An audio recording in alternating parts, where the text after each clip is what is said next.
Hello hi नमस्कार जय जगन्नाथ मु उर्मी आम चैनल अनिरुण ब्लॉग मोटिवेशन को स्वागत करुच्ची। चलतु आज स्टोरी स्टार्ट करवा। आज स्टोरी हूँ सासू घर आ बाप घर लोक भितर एते फरक कौन पाई। चलतु स्वामी आ स्त्री मध्य कथबार्ता चली। दिने स्वामी तांका स्त्री को कहउछंती बहुत दिन हो गलानी मो घर लोक भाई भौणी और सेमानंक पिलामानंक सह देखा हेनी, तेणु मु समस्ती को घर को डाकिबाकू चाहूँगी। तुमे दिहुपर को भल खाइबाकू सब बनईथिब। स्वामी कथा शुणी स्त्री कहला ठीक अछि देखिबा। तापरे स्वामी कहले ठीक अछि ताहाले मु आज सेमानंकु डाकी दउची। ता पर दिन स्वामी सकाळु सकाळु निज कामरे चली गले आउ दुहिपर को आसीगले। तापरे से स्त्री को कहले तुमे कौन सब खाइबा बनई देइछ, आउ घंटाटे पर समस्ते आसिकी पहुँची जिबे। तापरे स्त्री कहले नाई नाई मु किछि भी खाइबा बनई नाही। आउ हाँ जहा हेले भी सेमाने तुम घर लोक, केउ नुआ कि अजणा लोक नुहंती जे सेमानंक पई मु एते सारा खाइबा बनईबी। घरे जहा अछि सेया सेमाने खाइदेबे। स्त्रीर एमिति कथा शुणिला परे स्वामी बहुत जोरे रागी गले आउ कहिले जदि तुमर खाइबा बनईबार नथिला ताहले मते कालीठू कहीदेलानी, आउ टिके परे सेमाने सबु आसी जिबे तो मु एबे कौन करिबी।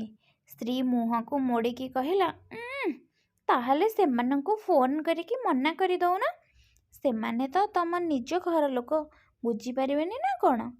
स्त्रीर एमिति कथा शुणिकी स्वामी जनक रागरे तमतम होई घर कुआडे पळेई गले। किछि समय परे कलिंग बेल बाजिला।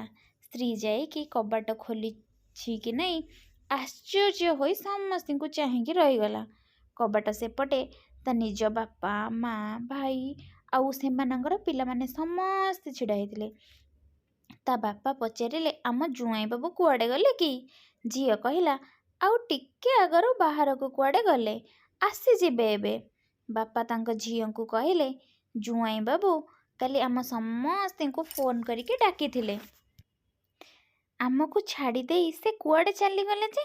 बापांको पाखरु एहा शुणी झियो पूरा अवाक होई गले।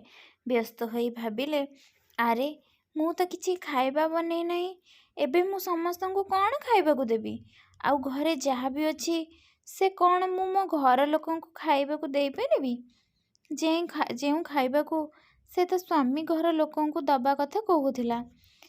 तापरे से ता स्वामी को फोन कला तुमे मो घर लोकंकु डाकिचो बोली कौन पई कहिलोनी।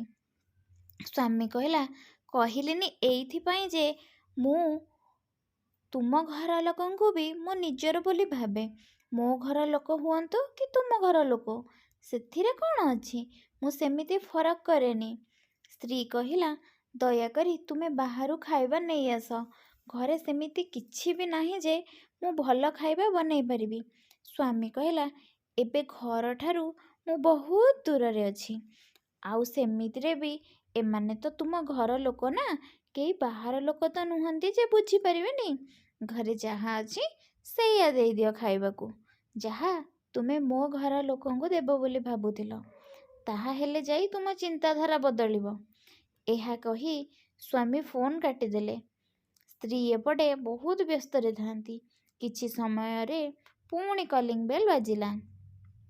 स्त्री जाइकी कबाट खोलिला बेलकू स्वामी हातरे बहुत सारा पुड़िया धरी छिड़ा होइछंती।